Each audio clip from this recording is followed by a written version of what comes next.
They burned temples, banned Sanskrit, killed priests. But Hinduism refused to die. For 5,000 years, it has faced conquerors, colonizers, and critics. Yet it still breathes through mantras, festivals, and the Gita. This is the story of how Hinduism survived 5 invasions and why it still thrives today.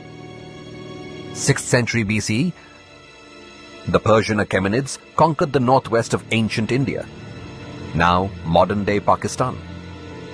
They brought new languages, customs, and governors. But the Vedic tradition didn't collapse. It absorbed and adapted.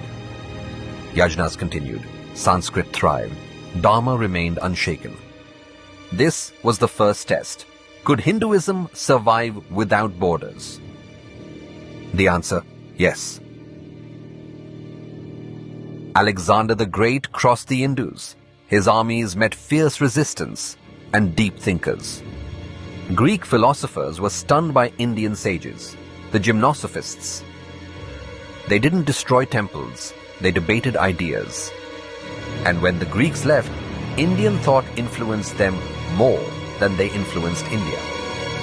The Upanishads outlasted Aristotle in this land. From the 8th to the 18th century, wave after wave of Islamic invaders entered India: Ghazni, Ghori, the Tughlaqs, the Mughals. Thousands of temples were destroyed, icons smashed, Sanskrit scholars killed or silenced. Sanskrit schools vanished, gurukuls turned to ashes, the sacred thread was outlawed in some regions. But here's what they couldn't destroy: the Bhakti movement. While kings fought, saints like Mirabai, Tulsidas, and Kabir took Hinduism to the streets in local languages through poems and songs. Ramnam Satyahai became the people's chant, not just a priest's verse. They tried to silence Sanskrit, but they awakened devotion in the people's tongue. Then came the British. They didn't destroy temples with swords, they used schools. They called the Vedas primitive, mocked rituals, replaced gurukuls with English medium institutions. But Hinduism evolved again. Swami Vivekananda stood in Chicago and shook the West. Dayananda Saraswati revived the Vedas.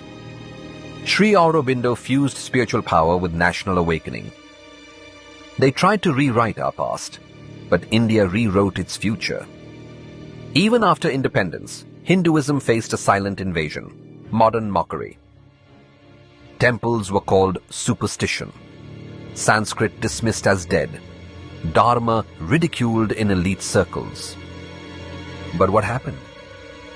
Yoga spread across the world. The Gita became a leadership mantra. Diwali became a global festival. They tried to erase it through shame, but it rose through pride. So how did Hinduism survive 5 invasions across 5,000 years? Because it isn't just a religion. It's a living civilization. Like a banyan tree, cut its branches and it grows new roots. It bends but never breaks. Because it was never built by one prophet, one book, or one ruler. It lives in billions, through prayer, through breath, through time. If this story moved you, don't let it fade.